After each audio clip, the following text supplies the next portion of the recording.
赤々と濡れた舞台に松葉散る奥戸も越えていざ奈落間挽回加点胸骨絡まつ真珠糸切りばさみ血染めの喉笛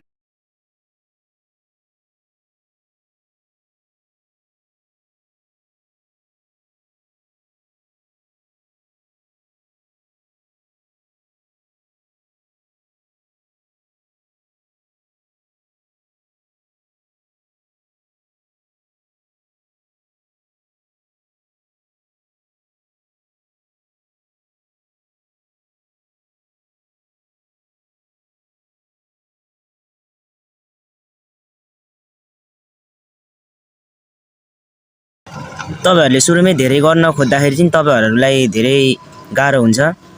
सुरु स्टार्टिङ गर्ने भनेकै नर्मल देखि हो। तपाईले 10-15 पुसअप हान्नुभयो भने एक सेटमा राम्रो हुन्छ त्यो। यस्तै कुराको जानकारी चाहिँ म तपाईलाई अर्को भिडियोमा लिएर भन्ने छु।